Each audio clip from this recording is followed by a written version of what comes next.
Before assessing a wound, review the patient's chart to determine the wound's location, size, and whether it's open or closed with sutures, staples, or steri-strips.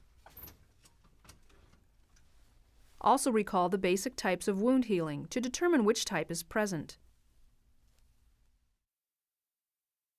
In wound healing by primary intention, tissue loss is minimal, the wound's edges are pulled together and closely approximated, and healing occurs by connective tissue deposition, as in a surgical wound. In wound healing by secondary intention, tissue loss is greater, the wound's edges are not approximated, and healing occurs by granulation tissue formation and wound edge contraction, as in a severe laceration or pressure ulcer. Wound healing by tertiary intention occurs when surgical wounds are not closed but left open for 3 to 5 days, allowing the edema or infection to diminish. The wound edges are then sutured or stapled closed. If the patient's initial surgical dressing is still in place, perform an indirect assessment. To do this, inspect the skin around the dressing for any swelling, redness, bruising, or other discoloration. After performing hand hygiene and applying clean gloves, palpate around the dressing to assess the skin temperature and detect any pain or swelling.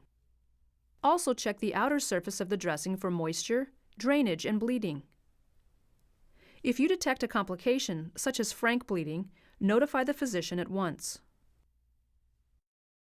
When removing a taped dressing, be sure to support the surrounding skin as the tape is being removed, and remove the tape in the direction toward the wound to avoid pulling on the wound edges.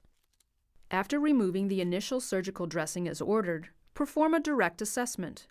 First, inspect the dressing, noting whether it's dry and clean or shows signs of bleeding or drainage. If a suture line exists, inspect that next. Normally, it may have clean, well-approximated edges, possibly with crusts, from wound drainage, inflamed, swollen outer edges for the first 2 to 3 days only, and bruised-looking skin around the suture line.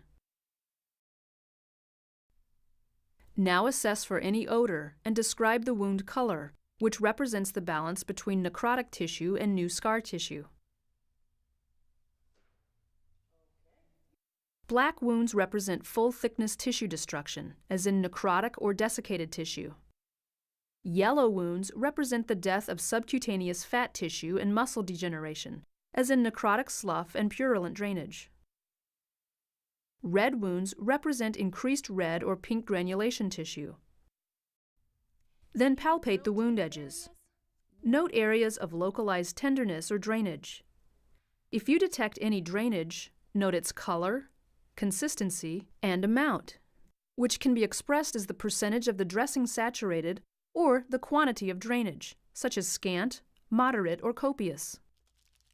If indicated, collect a specimen of the drainage, as shown in the video skill, Collecting a Specimen for Wound Culture.